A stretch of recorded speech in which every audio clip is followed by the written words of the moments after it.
de, de nuestra universidad. Y bueno, para darle piel, para comenzar y poder tener el honor de escucharlo en esta conferencia, voy a leer un poco el resumen de su gran trayectoria de esta manera. Dice, especialista de didáctica de la matemática, con énfasis en el desarrollo profesional de enseñantes de la geometría con especial objeto en niños con dificultades de aprendizaje. Es profesor de grado de la UNSA, de la Universidad Nacional de San Martín, donde también fue secretario y decano de la Escuela de Humanidades. Publicó libros vinculados con su especialidad en la Argentina y en el extranjero, por lo que obtuvo numerosos premios. Es doctor en didáctica de la matemática, licenciado en educación, profesor de matemática y para la enseñanza primaria. Así que nuevamente un honor tenerlo, José, y le doy el paso a él para que inicie su conferencia.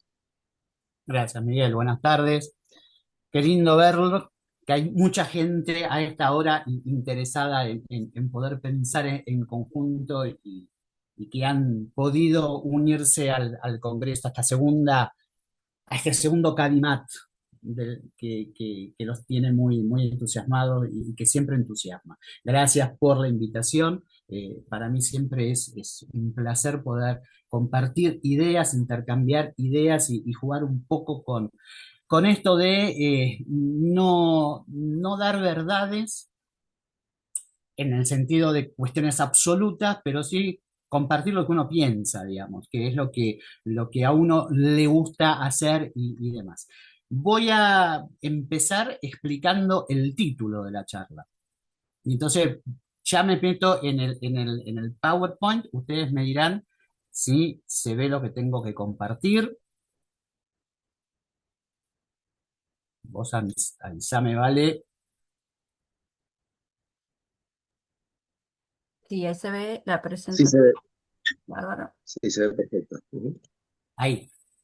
¿Estoy ahí? ¿Se escucha? ¿Se escucha bien? ¿Sí? Sí, se Bueno, escucha bien. perfecto. Bueno, la idea del título, el título es una expresión latina, se usaba en la antigua Roma para decirle a la gente que el espectáculo de teatro al cual habían ido ya estaba cerrado, ya había concluido, ya se había terminado. La función del teatro al cual ustedes vinieron terminó. Y era la manera de decirle, ya se pueden ir a casa, ya está, listo, cerramos por hoy. Yo lo uso para poner en situación algo, lo hago como una suerte de analogía con la idea de, en la escuela, el aula en la cual nosotros estamos acostumbrados a trabajar, el aula que recordamos haber transitado como alumnos, el aula que pensamos como maestros, como profesores, el aula que leemos descripta en los libros o en los apuntes en la formación, y nos está diciendo chau, váyanse a casa. Ese aula, esa característica de aula compartida con determinados elementos, hoy pareciera estar desapareciendo. Y acá viene la idea de la charla, que es la que están viendo. La idea es poner en evidencia desafíos profesionales. Lo que voy a intentar es poner dos elementos en diálogo. El aula no es la que era, no es la que conocíamos, nos saca del lugar de confort en donde veníamos trabajando. Entonces eso es un desafío, es un problema. Y ese problema que voy a tratar de resolver de alguna determinada manera va a tener una contraparte, que es de qué forma hay que empezar a pensar en este nuevo profesional o en este otro profesional que va a dar clases enseñando matemática en primaria o en el secundario, tratando de poner en diálogo estos problemas en función de las situaciones. Estoy pensando en un aula en donde aparece muy fuertemente arraigado la idea de que aquellos a los cuales nosotros tenemos que tener adentro, es decir, aquellos a los cuales nosotros tenemos que convocar para que se quieran quedar, parecen estar más predispuestos a irse. Estoy hablando de aquellos estudiantes a los cuales no estamos pudiendo convencer de que estar en el aula es el mejor lugar que tienen para su desarrollo personal. Obviamente hay factores económicos, sociales, contingentes, no me meto en eso, me meto simplemente en una cuestión un poco más personal que tiene que ver con la idea del deseo, con la idea de la pasión, con la idea de tener ganas de ir a la escuela porque en la escuela voy a aprender.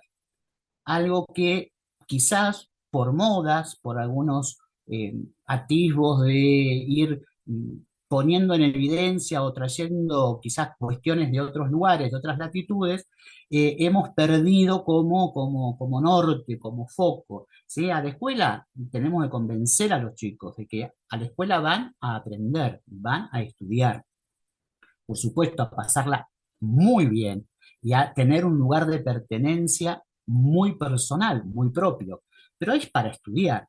Y ahí es donde pongo la luz de alerta respecto de, ¿los estamos convenciendo de esto? ¿Les estamos brindando este espacio? ¿O lo que estamos brindando hoy es más tentador decir, no voy, lo hago por afuera? O lo hago con otra tecnología, no con la tecnología que usa la escuela. Refiero a tecnología a todo lo que la escuela usa desde el punto de vista de recursos, ¿sí? Puede ser un libro, un pizarrón, un material tangible, lo que fuere, no necesariamente computadoras, relojes, teléfonos y demás. Entonces digo, ¿los estamos convenciendo para que se queden? Estoy hablando de un aula o estoy pensando en un aula mientras hablo con ustedes o en el transcurso de esta charla, en donde la realidad, lo que está por fuera de ella, entra al aula como un elemento de prueba. Es decir, el aula empieza a tener en la realidad aquellas cuestiones que tienen que ver con estos chicos que aprenden matemática buscando en el lenguaje de ellos un para qué, en el nuestro un por qué. Más adelante lo retomo. Esa lectura de la realidad, esa lectura de lo que sucede dentro del aula, esa lectura de lo que nos pasa con estos otros chicos que la pueblan, otros huéspedes dentro del aula que nos hacen a nosotros como maestros y como profesores también diferentes, es una búsqueda permanente de coherencia entre lo que decimos, lo que hacemos, lo que nos piden hacer, lo que estamos dispuestos a realizar, aquello que se necesita dentro del aula. Un aula en donde aparezca algo que tiene que ver con la apuesta máxima de la enseñanza, que es el deseo. Un aula en donde exista el deseo de aprender. Y nada más y nada menos que en este caso nosotros estamos empeñados en hacer que el aula sea un lugar de deseo para aprender matemática, que viene con toda la carga social del cuco tan temido, de lo difícil y todo lo que ya sabemos y demás. Esa forma intento buscarle la manera de compartir con ustedes esta pasión por el hecho de pensar el aula no solo como nuestro lugar de trabajo, sino como nuestro lugar de posibilidad de compartir con un otro que dejamos de ser nosotros como docentes la pasión por el contenido que estamos trabajando. Un aula en la que conviven recursos diferentes, discursos diferentes. Quino ya lo decía en algún momento, Quino nos marcaba por ejemplo, esta maestra que le dice a Libertad a su alumna, le hace una pregunta. Este es un triángulo. ¿Cómo? Bueno, y los que pueden recordar todo lo que es la teoría de situaciones, la teoría de Grusó, lo que leímos y demás, estamos en presencia de un hermoso efecto Topaz, en presencia de una maestra que le pone esos puntos suspensivos porque no hay una respuesta diferente de aquella a la que ella está buscando. Pero ahí hay una respuesta esperable, la respuesta que espera ella y la respuesta que le da la alumna, ¿sí? Como Dios manda. Es decir, es un triángulo. ¿Qué otra cosa se le puede pedir a un triángulo que la definición de triángulo? ¿Qué otra cosa le podemos pedir a un chico que empieza a primer grado que nos diga, señor, tiene tres puntas que nos pincha y tiene tres bordes que lo limita? No con la palabra limita, que lo achica, que lo pone, que no lo deja salir, para que después lo llamemos vértices y lados. La maestra insiste en esta historieta de Pino. Dice, no, fíjate mejor si este lado y este lado y este lado miden lo mismo, ostensivamente marcando cada una de las figuras. Otra vez el efecto tan mencionado es un triángulo y no cabe duda de que la respuesta es única y debe ser la correcta. Pero hay otro discurso, el de la alumna. Aburridísimo. Ese triángulo no me dice nada, ese triángulo no me mueve para nada. Y sin embargo la maestra no afloja en su intención y vuelve, pero no con una observación, con una valoración. Es un triángulo, todos los lados son iguales. El discurso matemático, la autoridad epistemológica. Y esa pregunta abierta. Y ella le contesta, un triángulo socialista. Un triángulo en el cual lo que aparece, ¿sí? Con la genialidad de Quino, lo que aparece es este diálogo que desde la didáctica nosotros podemos empezar a trabajar en función de lo que los docentes queremos, lo que los docentes obtenemos, lo que los alumnos nos ponen y nos tensionan. Desafíos, desafíos de la profesión, hermosos desafíos para resolver. Pasemos a otra. ¿Qué pasa cuando intentamos armar una situación? En matemática podríamos decir que nos conocen por ser el mundo de los problemas, es la clase de los problemas. Bueno, tomémoslo cómicamente. Entonces, tomemos cómicamente que aparecen los problemas.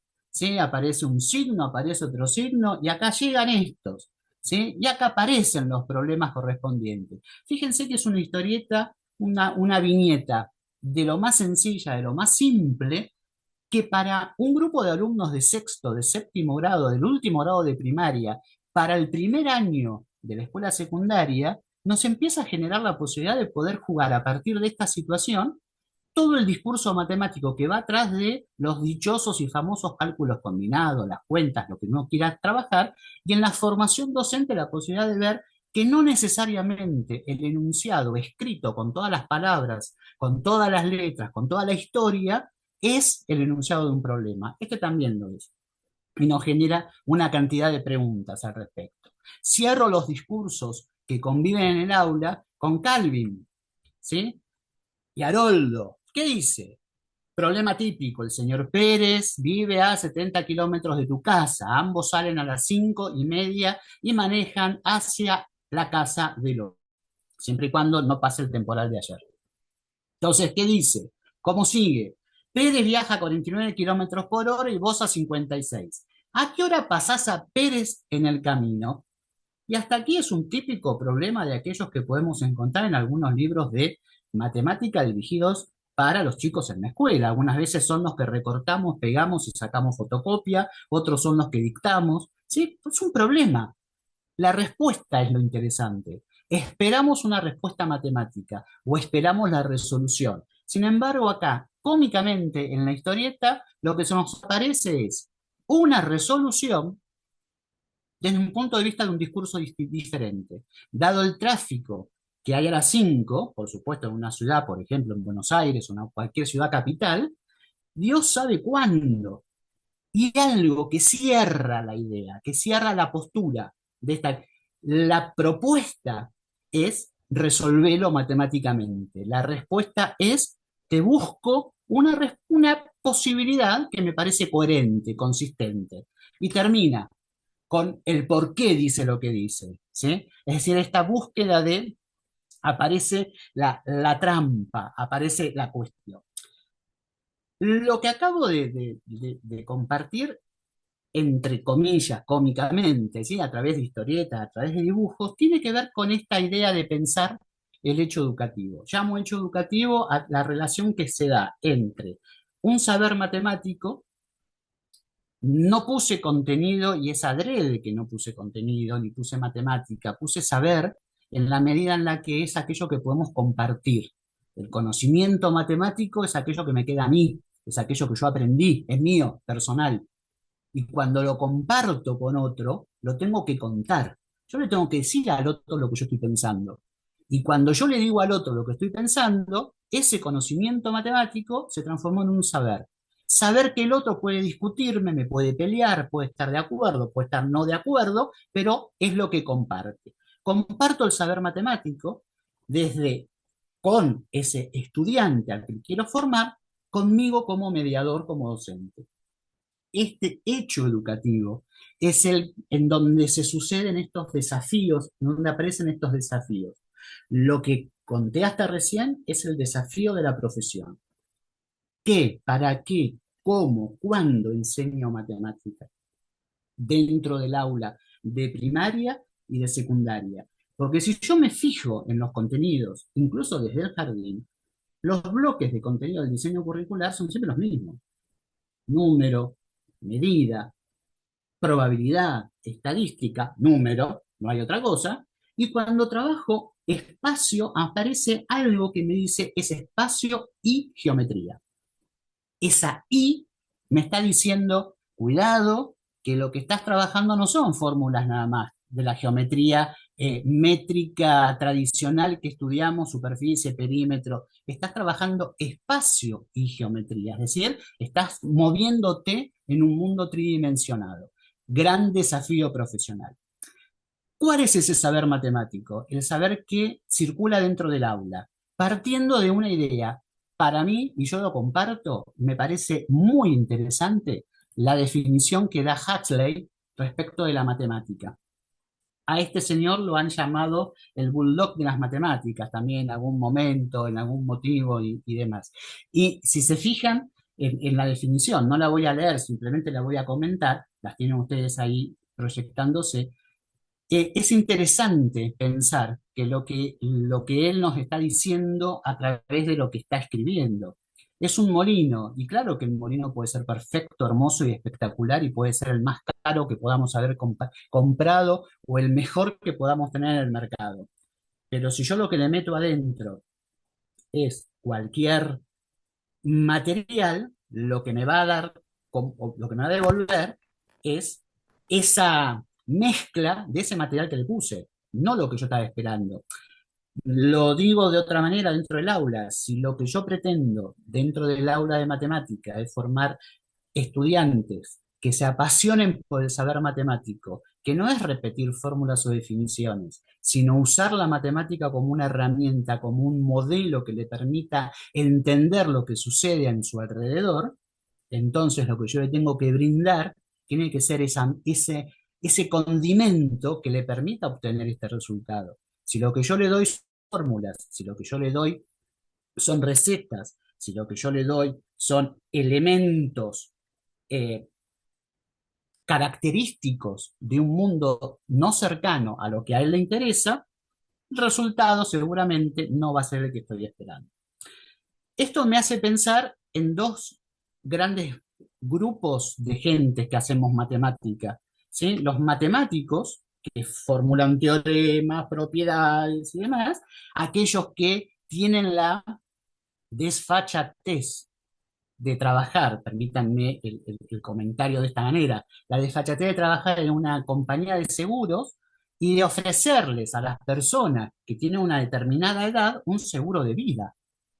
Claro, a mí ya no me lo ofrecen. Yo no soy un potencial consumidor del seguro de vida porque este matemático ya descubrió algo que suena horrible, pero que es así.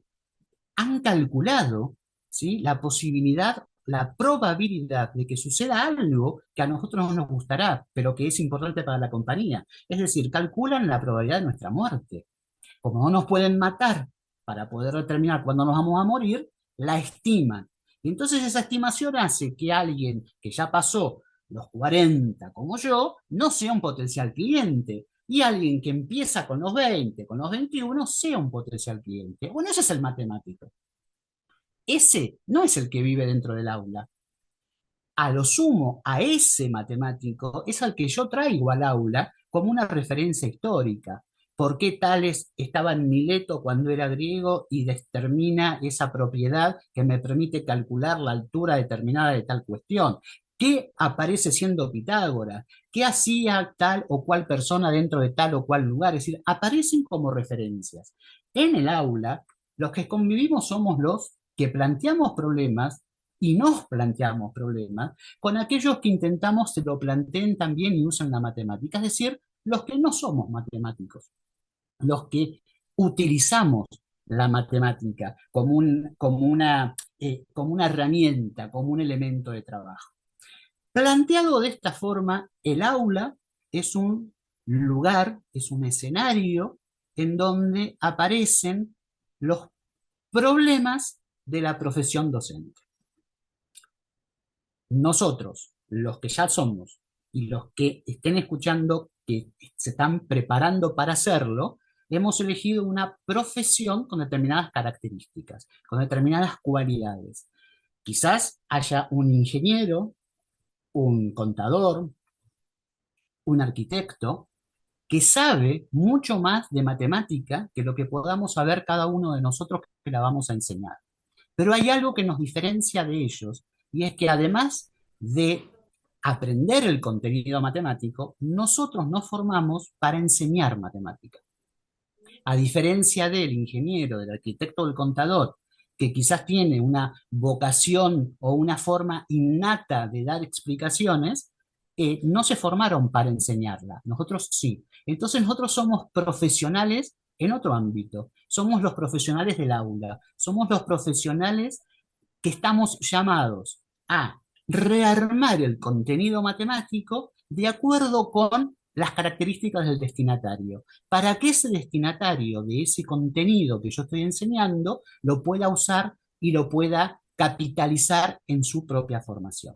A eso llamo yo problemas profesionales. Entonces, el desafío profesional, el problema profesional, ¿sí?, surge desde varios puntos. Yo voy a hacer una lista que no es exhaustiva y tampoco está organizada jerárquicamente. Así me quedaron las diapositivas, entonces las presento de esa forma y lo tomamos como referencia. Un primer desafío profesional es pensar el aula como un espacio de trabajo matemático. Es decir, pensar el aula como un lugar en donde eh, se den ciertas características o se den ciertos elementos de trabajo. No voy a referenciar autores, si ustedes me lo piden, después yo se los paso, digamos. Lo que voy a mostrarles o lo que estoy compartiendo con ustedes es cómo yo dialogo con los autores que leo. Y en función de eso, qué es lo que me queda y cómo voy trabajando mi propio argumento respecto a lo que sucede. Espacio de trabajo matemático es una concepción de Alan Kuzniak y demás. Lo interesante en este espacio de trabajo matemático es que existen o que nos hace pensar en dos planos que van en paralelo dentro del aula. El plano de la matemática, que es el epistemológico, en donde aparecen determinado tipo de elementos, contenidos y sus fundamentos, y el plano cognitivo o el plano de aquellas cosas que yo hago con esos contenidos que me fueron enseñando. Un plano epistemológico que requiere de la matemática y un plano cognitivo que es aquel que voy construyendo a partir de lo que los autores llaman esas génesis, esos flujos de información.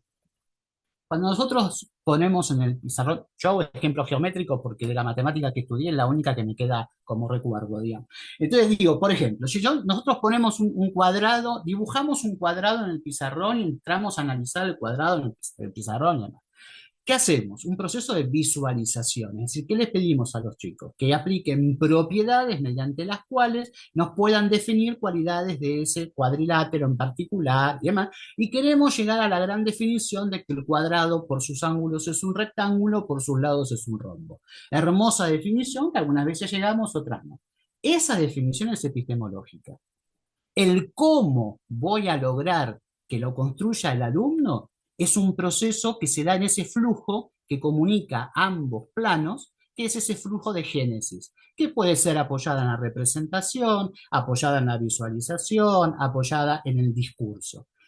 Lo interesante de esta idea del espacio es que me hace pensar el aula, por eso es un desafío, donde el diálogo es permanente entre el contenido y la forma de rearmar ese contenido, la forma de asumir que ese contenido existe. Digo, necesito un aula, o me está diciendo, el aula de matemática no es un aula de silencios, es un aula de debates, es un aula de conversaciones. El aula de matemática es un aula ruidosa, no por grito, sino por la pasión que supone que le estoy explicando al otro lo que yo estoy convencido que entendí. Y en ese convencimiento necesito recurrir al fundamento epistemológico. De ahí tiene sentido que nosotros demos propiedades del cuadrado, para poder justificar lo que estamos viendo. De lo contrario, con dibujarlo ya alcanza. Lo hacemos empíricamente cuando usamos, por ejemplo, como recurso GeoGebra.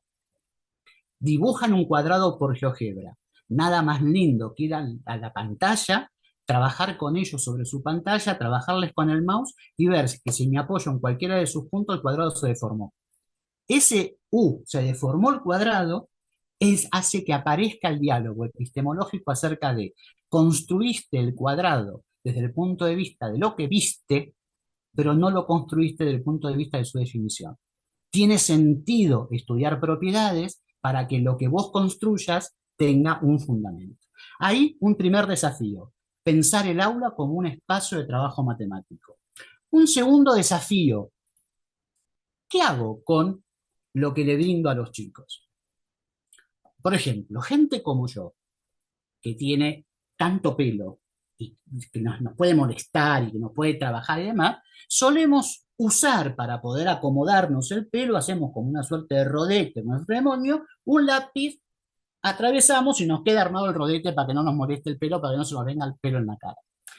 El lápiz es un artefacto.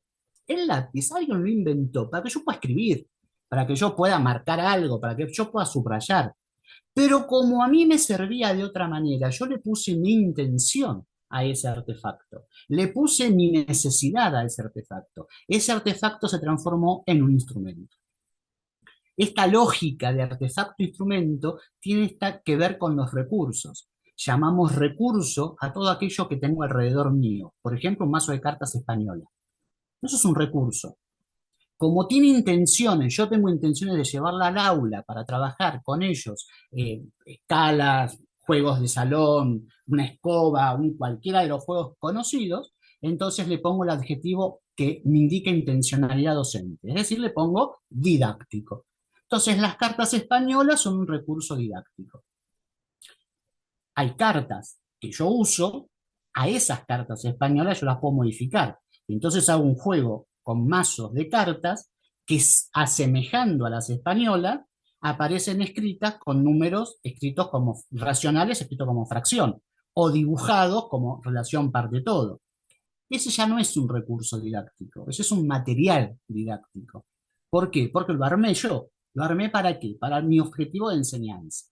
Hoy la teoría didáctica, Luc Truch y demás acompañantes, van a hablar de esto en forma genérica, se llama artefacto.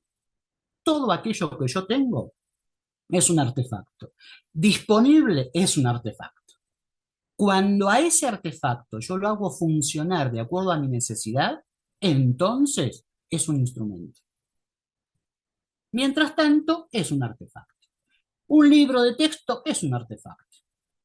Cuando yo lo hago funcionar de acuerdo a mi necesidad, ese libro pasa a ser un instrumento.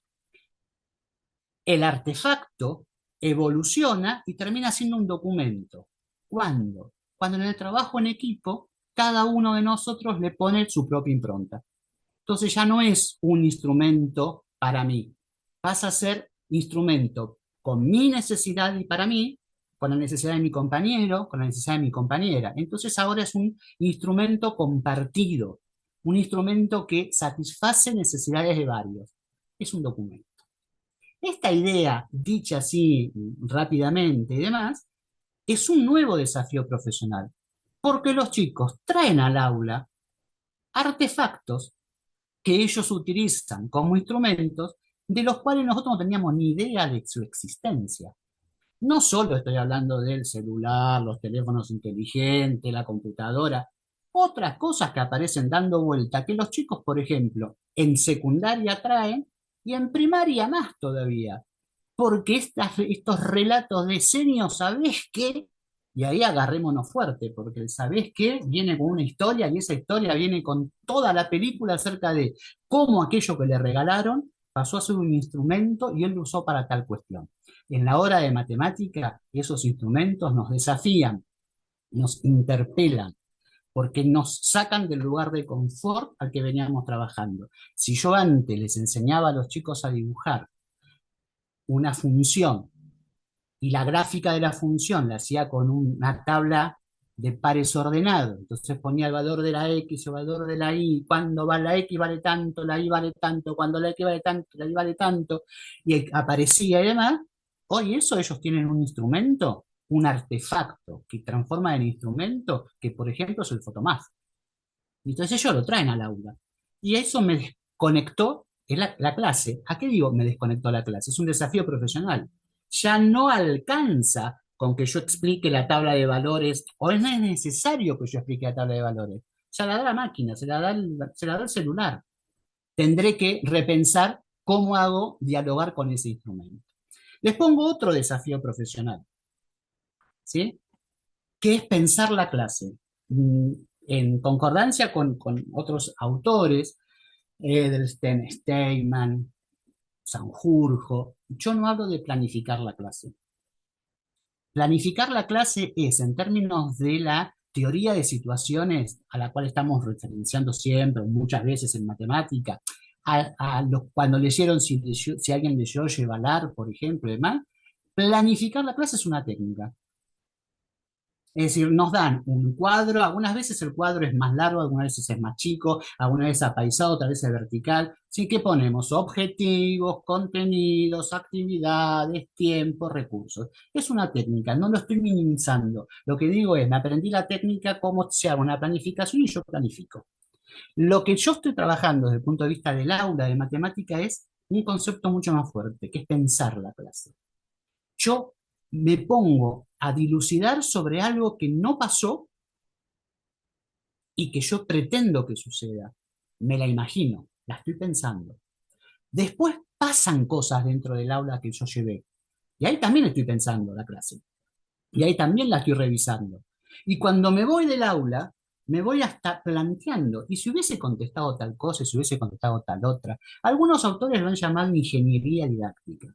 Algunos autores han puesto a este proceso previo, durante y posterior ese nombre. Más genérico, pienso la clase.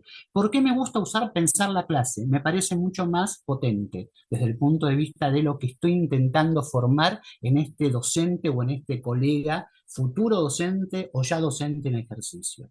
Y ese pensar la clase viene articulado por varios elementos, por varias cuestiones.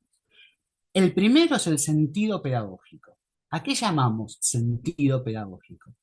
Al foco, a lo que estamos iluminando. Es decir, ¿por qué enseño lo que enseño? ¿Por qué elijo enseñar este contenido de esta manera y no de otra? ¿Por qué elijo poner que la cuenta que resuelve una situación escrita o problemática o lo que fuere de donde saliese, la escribo en horizontal o la escribo vertical? No es un simple concepto de maquillaje. Ahí estoy haciendo funcionar otra matemática, otro plano epistemológico. Ahí estoy jugando con otras lógicas. Cuando yo pienso la clase, tengo que poder defenderme de mí mismo en el sentido de decir, ¿por qué lo vas a hacer así? ¿Qué es lo que buscas en esa clase? Y si yo escribo la cuenta horizontal, lo que estoy buscando es que los números le hablen a esos chicos. Es decir, lo que estoy buscando es representar un cálculo mental.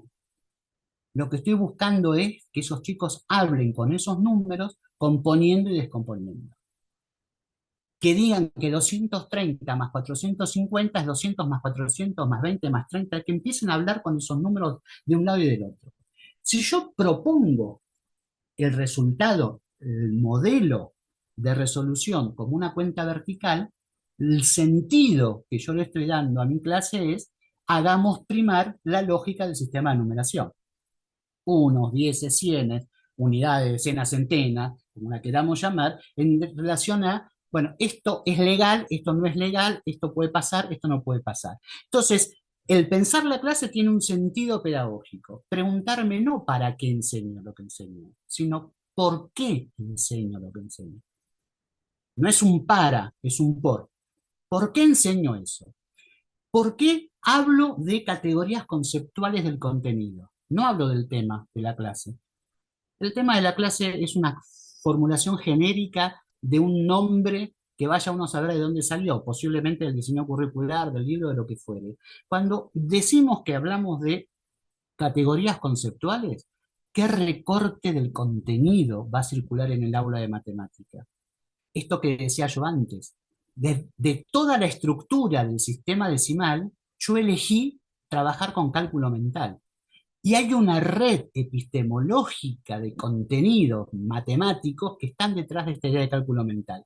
Eso es lo que me interpela a mí como docente. No el tema, cuentas, sino que el por qué yo elijo hacer la cuenta de esa manera, qué elementos hay para que yo trabaje de esa forma. Los desafíos cognoafectivos son aquellas cuestiones que yo quiero hacer retomando lo que decía al comienzo, es decir, poner la pasión, apasionar a los alumnos. Entonces, ¿de qué manera los voy a desafiar cognitivamente para que ellos se apasionen por lo que están realizando, para que ellos puedan lograr lo que están realizando? El formato podrá ser un taller, podrá ser un experimento, podrá ser un trabajo práctico, podrá ser una lectura, el que queramos. Los recursos, todos los que tenemos disponibles. Y el tiempo es el factor crucial en los profes noveles, en los maestros noveles, el tiempo es, y en los que se están formando y están dando las prácticas, están dando las residencias, el tiempo es algo que nos agobia. La clase tiene un comienzo, tiene un desarrollo y tiene un final.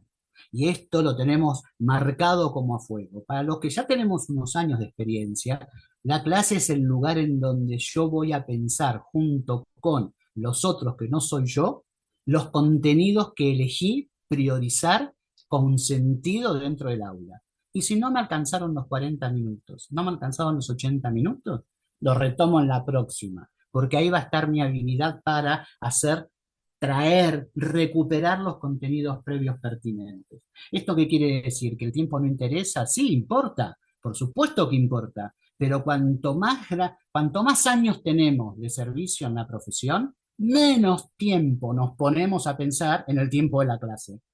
Dejamos que fluya, dejamos que aparezca, dejamos que esto surja como elemento de trabajo. Esos desafíos siguen. Yo tengo que poder escuchar la producción de los estudiantes. Escuchar la producción de los estudiantes no con poner oído, porque escucharlos de esa forma es fácil.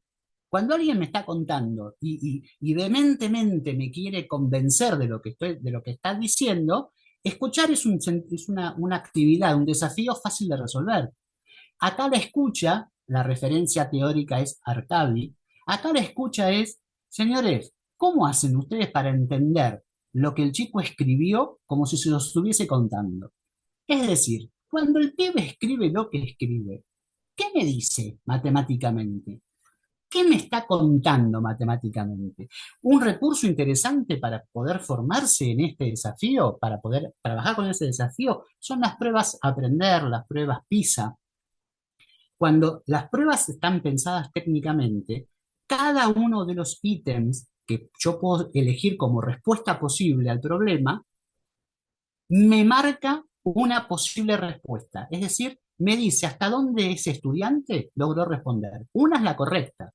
Las otras tres son incorrectas, pero me están diciendo cómo piensan los chicos.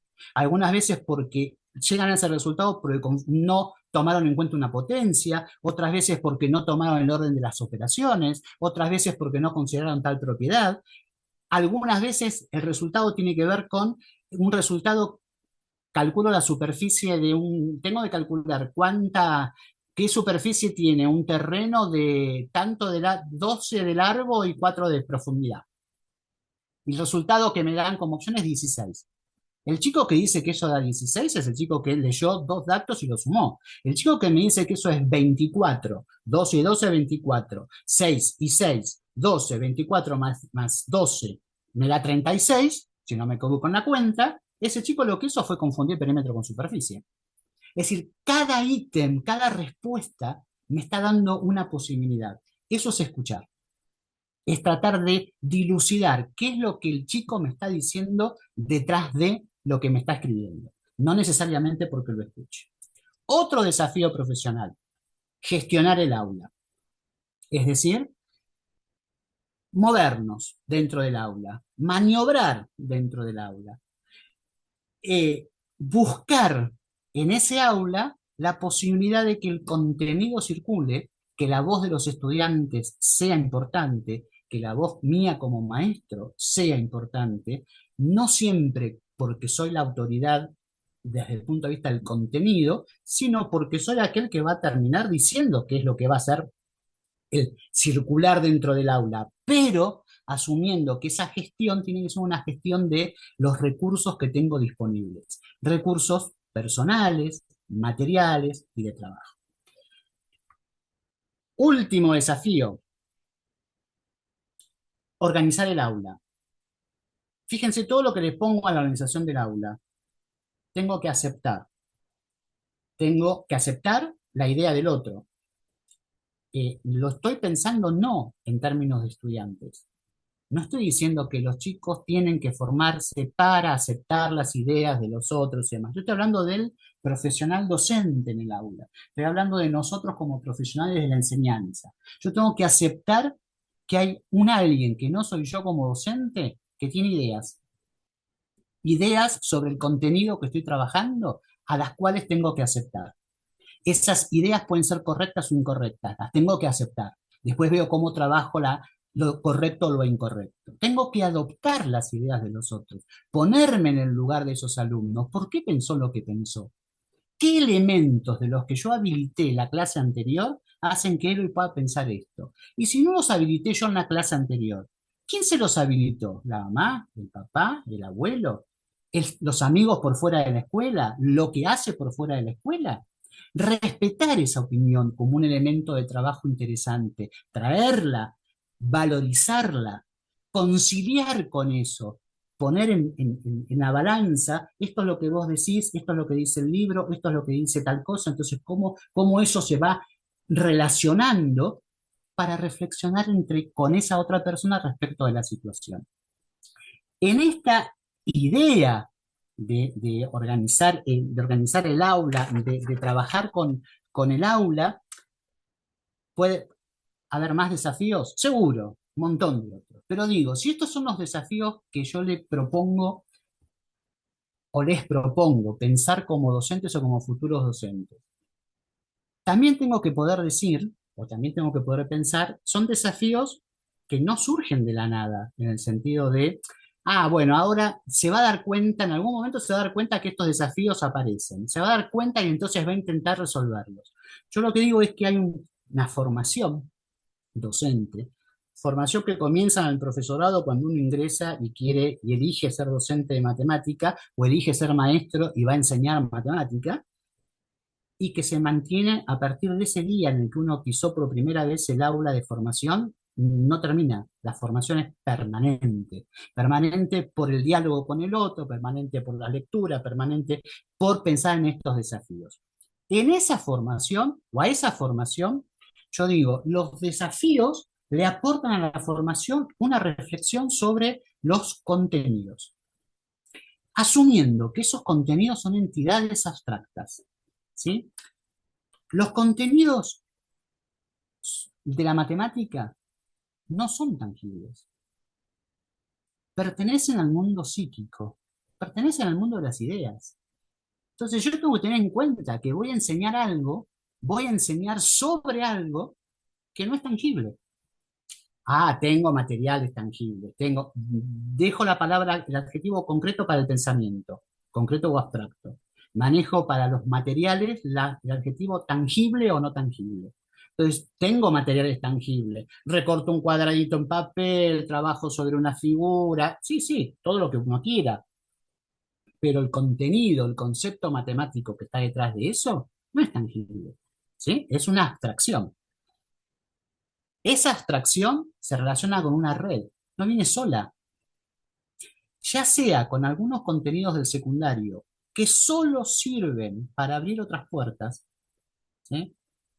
Para los profes de secundaria, cuando enseñamos matemática en los años superiores, nos aparecen dos contenidos, límite y derivada, que hablan uno con el otro, ¿sí? ¿Quién es primero, quién va después? En realidad hay uno de ellos que sirve para que el otro pueda funcionar. No hay otra explicación. Y eso hay que, de alguna manera, tomarlo en consideración. Pero los contenidos, ya sea para abrir otros o para relacionarse ellos mismos, tienen una red conceptual detrás. No vienen solos. Y eso es un desafío, es un aporte a la formación. ¿Cómo presentamos en nuestra formación los contenidos? Estas ideas recuperables desde calculamos el perímetro de un campo. Y sí, porque lo quiero cercar. ¿Por qué lo quiero cercar? Porque lo quiero cultivar. Entonces el campo tiene sentido perimetrarlo porque tiene una superficie. El volumen tiene sentido porque tiene una capacidad. ¿Sí? Todo tiene un para qué y un por qué. Esos contenidos, ¿sí? En realidad, en el aula aparecen asociados a palabras, a sistemas lingüísticos. Y lo que intentamos es evitar la ambigüedad. Cuando nosotros decimos recta. Y en matemática esa palabra tiene fuerza per se. Por eso muchas veces nos encontramos con obstáculos desde el punto de vista didáctico, epistemológico en el aula, cuando hablamos, por ejemplo, de los números naturales. Natural es la gaseosa que no puse en la heladera. Natural es el fenómeno de ayer que no me permitió llegar a donde tenía que ir. Natural es otra cosa. ¿Por qué, señor, los números se llaman naturales? ¿Por qué los números se llaman complejos? Porque son complicados. ¿Por qué son racionales o son irracionales? Cada idea matemática tiene una conceptualización lingüística particular y eso es un aporte para la formación. ¿Cómo pensamos nosotros en los discursos de los chicos? Vuelvo a la historieta del triángulo. El triángulo referencia para la maestra una cantidad de ideas que para esa alumna en formación no tenían ni siquiera existencia. Otro aporte para la formación es pensar, ¿sí?, que lo que estamos enseñando, lo relativo a la matemática, al hacerla, al practicarla, alcanza. No alcanza. No alcanza con practicar una lengua para saber que nosotros sabemos de esa lengua todo lo que corresponde. Practicarla es un aspecto. El otro aspecto importante a tomar en cuenta es reflexionar sobre lo que eso trae aparejado. Es pensar en qué hace la matemática en función de la sociedad en la que yo voy a vivir cuando salga de la escuela, ya sea como egresado de la escuela primaria o como egresado de la escuela secundaria. ¿Por qué la matemática vive en el diseño curricular desde la sala de 3 hasta el último año del secundario? ¿Por qué no desaparece? Sí, somos molestos, pero ¿por qué somos tan molestos al respecto? Con un elemento importante, que es el tema de la equidad, es el tema de la igualdad. Nosotros hoy estamos muy preocupados por nuestras aulas que no son mucho más heterogéneas que lo que eran antes. Tienen una heterogeneidad diferente. Y hablamos de inclusión, y hablamos de la necesidad de incluir todas estas diferencias que están dentro del aula. Claro que son importantes, pero el punto de partida es la igualdad, no es el punto de llegada. Es decir, partimos de un supuesto universal respecto a la matemática, que es una creación humana y por lo tanto está a disposición de todos los chicos. Ahora, ¿qué hago con eso? Si yo a esa matemática que yo voy a dar, que yo voy a enseñar, que yo voy a hacer circular en el aula, la tomo como un punto de partida desde el punto de vista de la equidad, y tomo en consideración esto de la reflexión acerca de cuál es el valor social, es decir, una matemática situada, una matemática de un aquí y de una ahora, una matemática para muchos de los que están escuchando. Yo me formé como profesor de matemática buscando, como hacía en la escuela secundaria, ¿sí?, el logaritmo de un número entre dos valores de casi 10 números después de la coma que tenían que ver con la mantisa, la característica de una tabla, una cosa de locos. Hoy lo hacemos con una tecla en la computadora, una tecla en la calculadora. La matemática evoluciona, como evolucionan todas las disciplinas que tienen que ver con las humanidades, porque es eso, es decir, hay una necesidad de dar un aquí y una hora de ese contenido. Aquí y ahora que habla de la oportunidad de aprendizaje matemático. El desafío, entonces, de pensar en esos contenidos desde el punto de vista de lo cognoafectivo, como decía yo antes, de la estructura de conocimiento, tiene que ver con la oportunidad que da aprender matemáticas. Si vos aprendés matemática, tenés una oportunidad como ciudadano, como ciudadana diferente del que no la aprende, diferente del que no lo hace, porque hay una política, hay una cuestión social detrás de ella. Otro aporte para la formación. Los chicos, esto es algo que dibuja muy bien un matemático que es Serres, dice, los chicos se manejan por vecindades, es un espacio topológico, los chicos se manejan en racimo. El aula es un racimo de gente que va, que viene, que circula. Nosotros todavía como docentes pensamos el aula en términos métricos, es decir, lo pensamos en términos de distancias, en otra forma. Entonces, ¿cuál es el aporte de pensar el aula en forma topológica? La manera en la que el aula deja de tener un núcleo central, que es ese pizarrón final, al cual yo voy a recurrir, por supuesto, para hacer una síntesis, pero del cual no salen los contenidos, sino al cual llegan las ideas.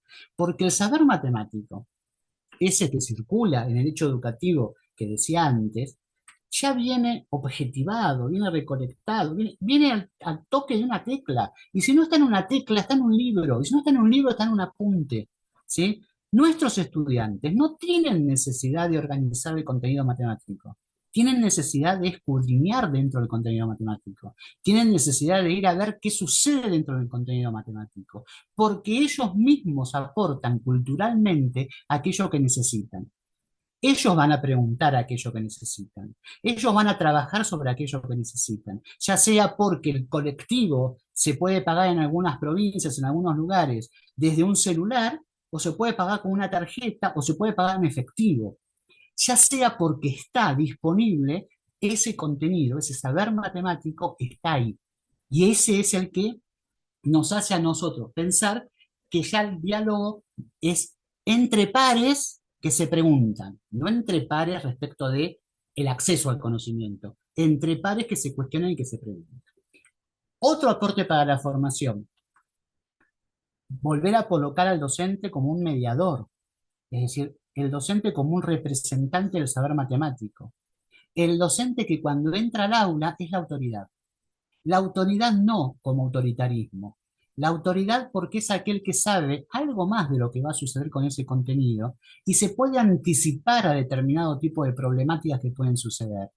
Ese lugar que el docente no debe de perder, ¿sí? Que es ese lugar en donde es protagonista de un espacio transicional, de un espacio, ¿sí? Y esto quizás es muy psicológico, y lo leo tal cual, que puede hacer que sus estudiantes reconstruyan el goce, la creatividad, la estructura lúdica como matriz del aprendizaje de la matemática. Estructura lúdica no refiere a juguemos con la matemática o a juguemos que hacemos matemática en el aula. Estructura lúdica significa recuperar el goce por descubrir. Aprender no es un proceso placentero. Cuando yo quiero aprender, lo primero que hago es reconocer que no sé. Y reconocer frente a otro esta vulnerabilidad me hace sentir pésimo. Y si además el proceso de construcción tiene idas y vueltas, cosas más fáciles, cosas más difíciles, aprender no es placentero. Lo que es placentero es el resultado. Es cuando yo pude decir, lo aprendí, lo logré. A ese goce es al que estamos haciendo referencia en un aula de matemática que tenga el placer de debatir, discutir, de probar, donde equivocarme no es tomado como una referencia a lo que no sabes, sino a qué bueno que lo probaste, porque de esa manera te diste cuenta que esto no te servía, lo podías sacar del juego. Otro aporte para la formación, ¿sí? Es pensar el aula como una suerte de drama, una suerte de comedia, por eso la referencia inicial de la función ha terminado. Un drama en donde cada uno de los actores, docentes y estudiantes, aporten la posibilidad de que con ese drama están creciendo. ¿Por qué crecen? Porque hay algo que los libera. ¿Qué es lo que los libera? Conocer, el poder haber aprendido.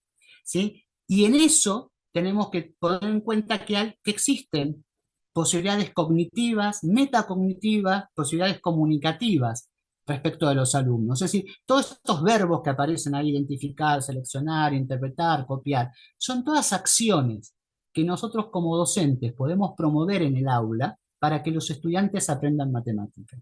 En el espacio de la formación, yo tengo que darme cuenta que no es lo mismo cuando yo analizo algo que cuando yo lo represento. Que no es lo mismo que yo lo diga a que no. Y esto lo tenemos muy presente cuando nosotros hablamos de la prueba. Los chicos más chicos, los chicos de la primaria, prueban, ¿sí? Demuestran con argumentos visuales. Además, nosotros lo reforzamos con el verbo es. Esto es un triángulo, esto es un cuadrado. En el secundario queremos saltar esa misma barrera que nosotros hemos puesto dentro del aprendizaje. Queremos que haya propiedades que demuestren lo que están diciendo. Lo mismo pasa con la aritmética, lo mismo pasa con el álgebra, ¿sí? Estos saltos no se dan per se, son saltos a los cuales yo puedo jugar o puedo fomentar. Por eso digo, en un espacio de formación necesito darme cuenta que cuando le pido copiar, le estoy pidiendo una condición que tiene que ver con lo cognitivo, pero mientras que cuando le digo que planifique, estoy en lo metacognitivo, es decir, estoy en planos diferentes de trabajo. Me acelero para tomar en cuenta que a este docente que yo estoy formando, este docente que se forma para ser profe de matemática o maestro de matemática, tiene que tener dos grandes condiciones: el conocimiento de la matemática y el conocimiento didáctico. Al conocimiento de la matemática le vamos a dar todo esto. Tiene que saber los temas, tiene que saber los contenidos, tiene que saber cómo se resuelve en matemática, tiene que saber cómo se debate, cómo se comunica, cómo se demuestra, cómo se prueba, cómo se conjetura. Es decir, tiene que saber matemática, tiene que estudiar matemática. Para un maestro es saber matemática, saber historia, saber geografía, saber un montón de otras cosas. Para un profe de matemática es saber matemática en profundidad. Saber matemática, que no es lo mismo aceptar y igual a 3x que aceptar f de x es igual a 3x. Para un maestro esta distinción puede ser menor, para un profe de matemática no lo es. Debatir acerca de cuando escribo el signo igual, en la primaria el signo igual significa una cosa que tiene que ver con la otra. En el secundario el signo igual ya tiene distintas connotaciones. A más B igual a C no es lo mismo que 3 más 4 igual a 7. Ese igual tiene distinto sentido. Y eso el profe de matemática lo tiene que saber. Pero también tiene que saber cómo aprenden los alumnos. ¿Qué teorías de aprendizaje hay respecto de cómo se aprende matemática? ¿Qué dicen los autores respecto de cómo se organiza un aula de matemática? ¿Cómo se puede organizar un aula de matemática para que sea un escenario plausible? Tiene que saber que la matemática se hace en relación con otras áreas del conocimiento, que no es solamente matemática, que la matemática puedo relacionarla con cuestiones que tienen que ver con el cine, cuestiones que tienen que ver con el arte, cuestiones que tienen que ver con la expresión corporal, cuestiones que tienen que ver con la música, pero no buscando, vamos a ver un cuadro que tenga matemática y vemos que hay un punto, una recta y demás. Con preguntas complejas. ¿Por qué en las Meninas de Velázquez, el que está detrás del cuadro, porque después la buscan el que está detrás del cuadro es el autor del cuadro? ¿Qué principio matemático está usando este señor para que cuando yo lo veo de atrás, lo estoy viendo como si estuviese pintando a las chicas que están adelante cuando en realidad estaba adelante? ¿Hay algún plano de simetría? ¿Hay algún elemento? Y puedo incorporar esos contenidos matemáticos. Para eso tengo que saber las relaciones que la matemática puede tener con otras cuestiones. Si tomo en relación estas características, y estoy terminando, ¿vale? Si tomo en consideración estas características como elemento de trabajo, lo que estoy diciendo es intento formar, intento debatir, intento dialogar con profesionales de la enseñanza, ¿sí? Que permitan superar que este entramado entre matemática, profesores que enseñan, chicos que aprenden en un entorno particular, en una época particular, en una institución en particular, van a superar el concepto de Matías. Cuando dice que las matemáticas nos enseñan cosas tan útiles para la vida Como que 2 puntos determinan una recta, 3 determinan una circunferencia y 4 una patota. Que para Matías esta síntesis, ¿sí?, tragicómica de la matemática con la realidad no sea el objetivo final de un aula recreativa de la matemática. Y uso la palabra recreativa en el sentido de recrear, no de divertirme porque voy a pasarla lindo. Divertirme porque voy a buscar lo diverso. Recreo esa matemática y esos principios matemáticos para lograr lo que un filósofo, Alain Badiou, dice que es algo que para mí es sumamente importante. La matemática está rodeada de cierto misterio. Misterio que paradójicamente se ve a plena luz. Nosotros lo develamos permanentemente, todos los días. Y nos permite generar en nosotros, en nuestros estudiantes, una mezcla infantil de enigma y placer. Esa cosa de no lo sé, pero lo sé, no lo sé, pero lo logro. En ese misterio o en esa cuestión, lo más importante es que vamos a ver algo que no vemos. Vamos a representar la realidad con algo que no vemos, con algo que no existe, que no tiene entidad, que es abstracto. Vamos a ver algo que nunca antes habíamos visto. Lo real aparece como un objeto imposible. Y en esa imposibilidad, ¿sí?, es cuando nosotros decimos, pudimos haber comprendido. No pretendo un aula de matemática, o no me propongo un aula de matemática con profesionales que generen estudiantes que, como Matías, piensen que la matemática sirve para explicar cualquier cosa, sino con un profesional que piense que la matemática que circula en su aula sirve para pensar y repensar que manejamos una abstracción para dar sentido a una realidad. Nada más y nada menos que un profesional con conocimiento profesional específico, especializado de aquello que tiene que enseñar. Corto acá en honor a los tiempos, ¿sí? Ahí tienen mi correo, ya lo saqué creo, ahí. Y abrimos charla, ¿les parece? Dale, dale, José. Sí, muchas gracias. Y sí, sí, abrimos las charlas, las distintas preguntas que quieran Ah, hacer a hay José. manos, qué lindo. Excelente, sí, me imagino, verte. Excelente.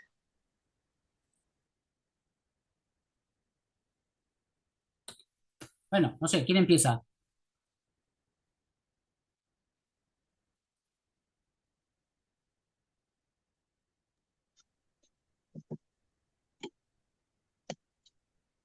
¿Quién arranca? Aprovechen.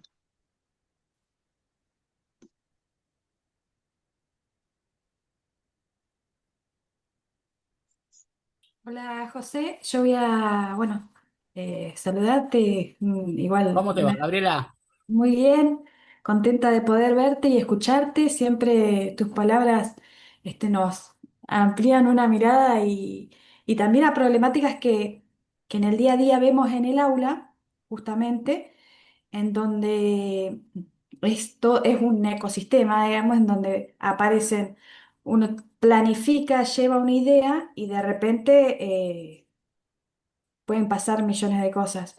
Mientras vos comentabas, a mí me venían cuestiones y problemáticas que me interpelan día a día y que inclusive ayer que se dieron encuentros de presentaciones sobre experiencias trabajadas, eh, un grupo presentó un trabajo sobre relatos de experiencia en donde trabajaba en escuelas rurales con plurigrados y en donde para mí era fantástico la posibilidad de poder trabajar de esta manera, de una manera de poder escuchar a cada uno de los estudiantes, en donde el contenido ya no era lo principal o la problemática que dominaba la práctica matemática, sino que era el sentido, el trabajo con sentido que vos explicabas. eh, Nos comentaban que eran cursos donde no eran grupos reducidos, pero al ser plurigrado trabajaban una misma intención. En este caso era eh, realizar un mapa sobre el sector rural que ellos trabajaban y las distintas posiciones. Muy interesante la propuesta, y esto me llevaba a esto que planteabas vos, o sea, poder presentar el trabajo matemático desde otro lado al que muchas veces em, es una problemática y un cuestionamiento que se hacen los docentes. Dicen, yo no llego con la currícula, ¿qué nos hacemos? Viste que el mismo, que necesito presentar estos temas, necesito cumplir con esto, porque si no, pareciera que estaría mal, digamos. Y perdemos el foco justamente en lo más enriquecido de la clase, del hacer matemática, que es eh, entender el porqué o prender esa llama en cada uno de los estudiantes, que es decir, bueno, el goce de la matemática, de hacer matemática. Entonces, eso me llevaba. Eh, Retomo lo que decís, Gabriela, y me imagino en el aula plurigrado con la propuesta de construir o dibujar el mapa de ese lugar y demás. Dibujar el mapa es una propuesta que apela a lo cognitivo. Cuando a ese mapa yo le quiero poner referencias, ¿por qué lo que está ahí es lo que quiere representar? Eso pasó a un plano metacognitivo. Y cuando eso mismo empieza a jugar parte o a formar parte de ¿y por qué esto va a ser así? Y los demás van a entender lo que yo hice. Si lo hice de esa manera, ya tengo un nivel de trabajo matemático distinto. Ahí el trabajo matemático, el sentido, el foco, el sentido de la clase, no es dibujar el mapa. Ahí el trabajo matemático pasa por ¿para qué sirve, ¿sí?, el hecho de dibujar? ¿Cuál es el motivo por el cual enseño a dibujar? Como maestro del plurigrado, yo ahí me tengo que preguntar, ¿y por qué es esto y no es otra cosa? ¿Por qué elegí poner el foco en la representación y no en dibujar un triángulo? Porque el triángulo a vistas, a Exactamente. años vista, va a ser una anécdota. Mientras que ese mapa que representa el territorio donde yo vivo, por eso puse mucho énfasis en lo situado, en lo referenciado, en lo institucionalizado, ahí es donde tiene sentido dar matemática, enseñar matemática. Entonces me cambian los contenidos, pero no me cambian los contenidos porque ya no voy a dar matemática. Estoy dando matemática, pero estoy dando la otra parte de la matemática, ese plano epistemológico que habitualmente los maestros y los profes no tenemos presente. Corremos detrás del nombre del contenido, pero no del concepto. Nos corremos por los temas, pero no por los conceptos. ¿Sí? Tenemos que enseñar en el secundario polinomio. Pero, ¿por qué polinomio? Totalmente. ¿Por qué esto y de esta manera y no de otra? O de otra, o de otra cuestión. ¿Y por qué lo tengo que poner acá y no lo puedo poner más adelante? Y eso tiene que ver con discusiones, discusiones que algunas veces no damos porque en la escuela no nos lo permiten dar, porque no todos los equipos directivos te generan las mismas condiciones y todo lo que ya sabemos los que trabajamos en escuela y los que van a trabajar en escuela sepan que no siempre es fácil hacer las cosas en todas las instituciones porque hay equipos de trabajo y demás. Pero eso no implica que no podamos, en el Exactamente. sentido de poder recrearlo, ¿no? Gozarlo, eso, lo que digo, esa pasión. Sí, de no perder esa visión, digamos. Porque bueno, Claro, también es como que el sistema te termina. apasionarlos en el camino que nosotros elegimos. Porque ninguno Exacto. de nosotros, los que somos profes de matemática del secundario, o los que somos maestros de primaria y enseñamos en algún momento matemática, ninguno de nosotros no lo eligió. Yo quiero ser maestro, quise ser maestro porque yo sabía lo que quería. Quise ser profe de matemática y me transformé en profe de matemática porque sabía lo que quería. Lo que tenemos es que lograr apasionar al otro en ese mismo camino. Exacto. Y que no lo Bueno, apasionamos porque repetimos un contenido. Yo estoy convencido de eso. Que cuando en la escuela primaria te metes adentro de un libro y te metes adentro del personaje y empezás a discutir y si el personaje hubiese hecho tal cosa y empezás en esa trama y en ese mundo, no sé si eso tiene un nombre desde el punto de vista lingüístico. Lo que tiene es un nivel de apasionamiento con chicos que juegan a un montón de elementos y terminás haciendo una máscara con cartón, con papel, con tela, con lo que fuere. Y ahí tenés todas las medidas había y por haber de matemática. Tal Lo cual. apasionaste por otro lado. Bien, muchas gracias. No, al contrario.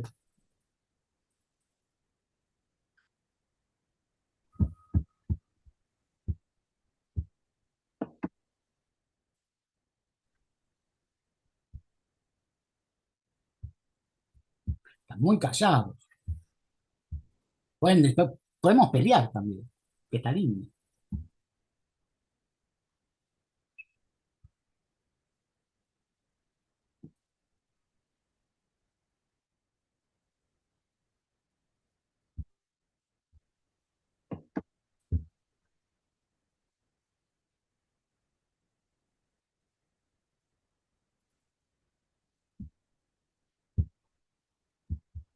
Bueno, ya que no hay otras intervenciones, voy a hacer un comentario.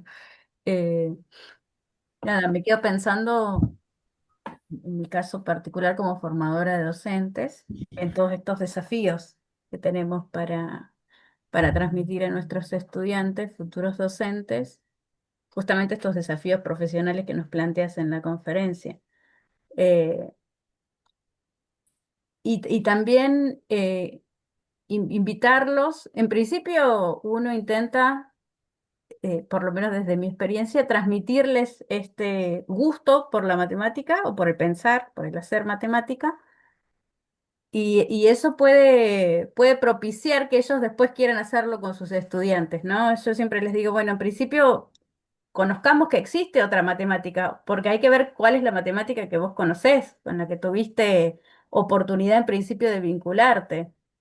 Y ese primer paso invita después a pensar que puede existir otra matemática, ¿no? Porque al principio también mencionabas esto del cuco, que es muy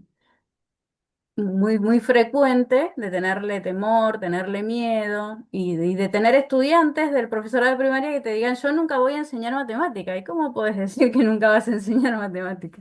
Si tu primer trabajo es una suplencia y es en matemática y la vas a tener que elegir, y no te va a quedar otra opción. Entonces, trata de transmitirle a tu estudiante, por lo menos, no ese temor, digo, porque si no corremos también ese riesgo, ¿no? Digo, es un desafío importante para todos. Sí, romper con ese mito de que los que enseñamos matemática, los que en algún momento estudiamos matemática y demás, somos de otro planeta, pertenecemos a otra generación. Tampoco entusiasmarlos demasiado como para que todos quieran enseñar matemática porque nos quedamos sin trabajo, pero digo, generar la expectativa, es decir, la idea de pensar en estos desafíos tiene que ver, o a mí me parece, tiene que ver con el hecho de lo apasionante que es la tarea que elegimos. Enseñar no es ir al aula a dar, a contarles lo que quizás nos pasa cuando somos practicantes o cuando estamos formándonos, ¿no es cierto? Que nos sentimos dando examen.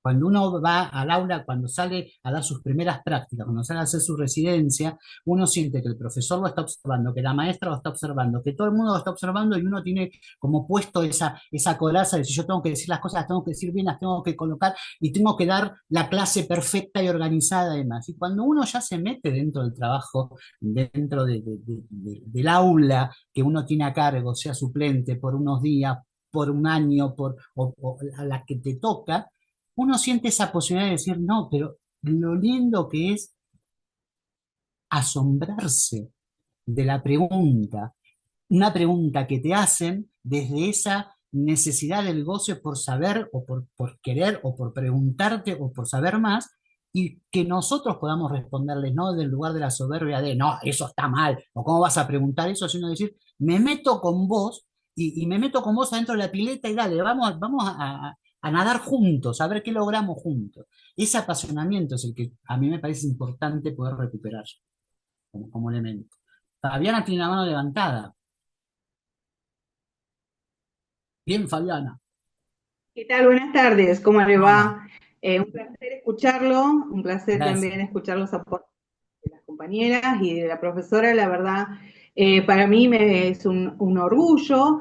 Soy egresada de la Universidad de San Julián, así que bueno, lo tomo siempre como una nueva experiencia.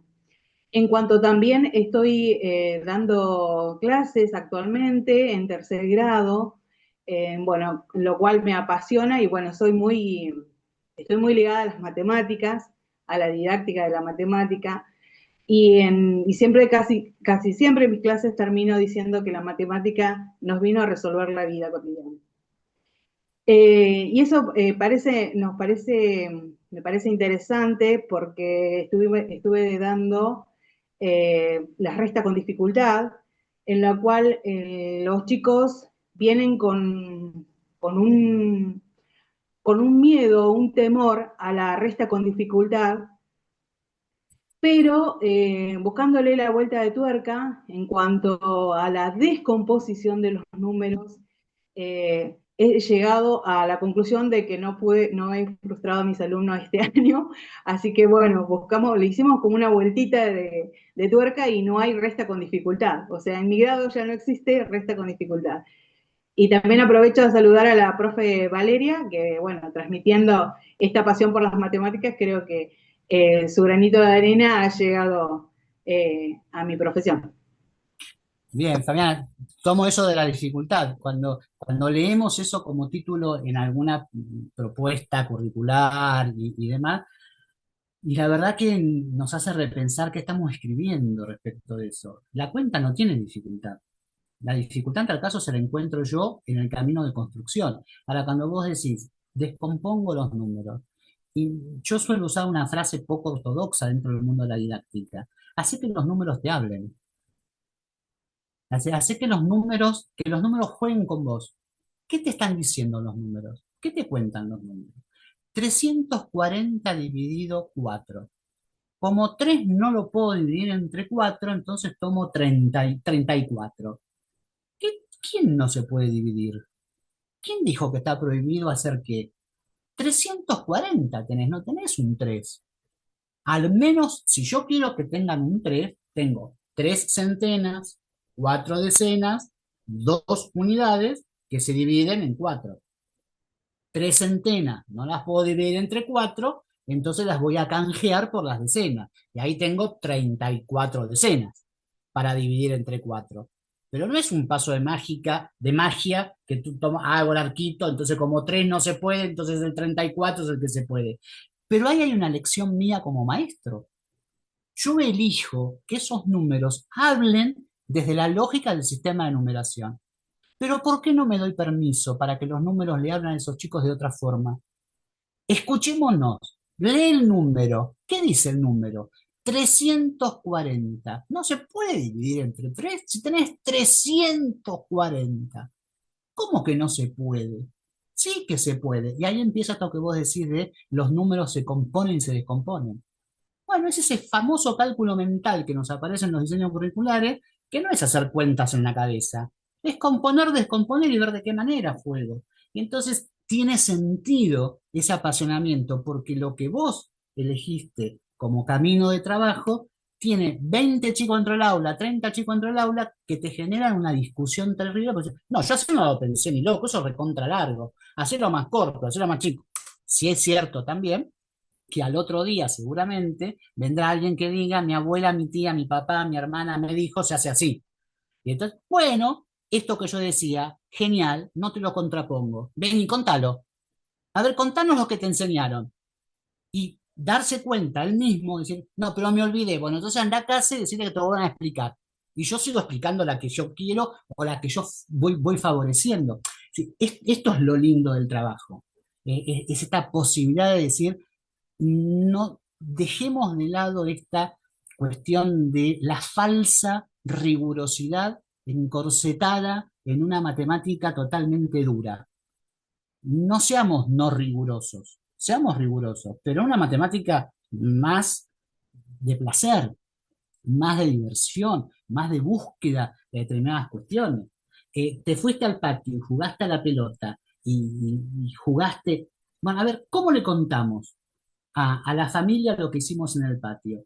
Y lo puedo contar en un relato. Bueno, y mañana en vez de relatarlo, no, hoy no lo quiero, no quiero mandarles a la familia ningún texto. Se los quiero mandar dibujado. Arréglense para dibujarlo. Y arréglense para dibujar esa maniobra o esa jugada que fue la que más nos causó más risa, la que consideramos mejor y demás. ¿Cómo hacen para marcar que la pelota fue de acá para acá en función de tal cuestión? Y en esa necesidad de buscar en el dibujo herramientas que el otro entienda, aparecen códigos que tienen que ver con cuestiones de la geometría, con cuestiones de la aritmética, con lo que fuere, que te van generando otros problemas. Yo escribirlo y contarlo lo sé, pero lo que no tenía eran todas las herramientas para poder dibujarlo. Y ahora me estás dando las herramientas para dibujarlo. Pero la matemática empieza a ser algo vivo, que es lo que es en definitiva. Tiene la mano Axel levantada. Yo veo manos y contesto. Dale, Axel. Hola, ¿cómo le va? Buenas tardes, Muy primero que bien. nada. Gracias por acompañarnos. La verdad que algo que me movilizó un poco y me dio risa, inclusive, fue la primera viñeta que mostró de Mafalda, la del triángulo. Sí. Hace poquito que empecé con la docencia, soy estudiante del profesorado de Educación Secundaria y Matemática en el Instituto 807 en Comodoro. Eh, y me resultó gracioso porque al momento de tener contacto con mis estudiantes, muchos me manifestaban esto de, con la otra profe no lo entendí, con vos como que tiene más sentido las cosas que nos das. Y la viñeta me hizo acordar un poco eso, ¿no? De que quizás no es el contenido lo que aburre, sino como la forma en lo que en que presentás el contenido y en el que a los chicos les llega. Y bueno, es un poco más o menos lo que pudiste hablar también y manifestar en este tiempo. Así que gracias y me sentí un poco No, identificado al con eso. contrario, a vos por compartir la anécdota. Hay algo que a mí me ocupa y me preocupa, y lo digo en cuanto lugar pueda, o lo escribo cuando me dan la ocasión de hacerlo, que tiene que ver con esto de encontrarle el sentido. ¿Sí? Es decir, ¿por qué? ¿Por qué enseño esto? ¿Por qué elegí ser profe de matemáticas si lo que voy a hacer es escribir el pizarrón con fórmulas, números, complicaciones y que voy a gozar de que el otro la sufra y no que el otro la viva como una cuestión interesante?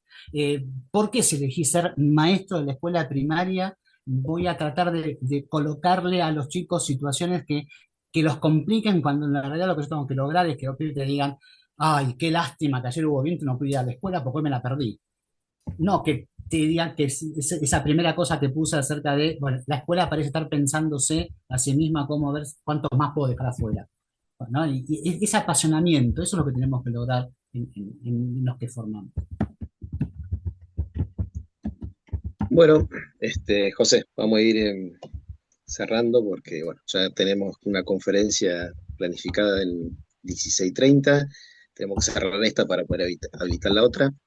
Perfecto. Bueno, desde ya, nuevamente agradecerte, José. Es tan claro y tan motivador escucharlo que en lo que no está en esta charla motivadora para todos, lo logra. Y poder llevar este tipo de cuestiones, poder repensarnos, es más que interesante. Es corto el tiempo para disfrutar lo que nos brindó José, nos deja un montón de cuestiones para pensar. El aula tiene esto también, el ser docente, tenemos esta libertad de nosotros poder lograr hacerlo lo más divertido posible.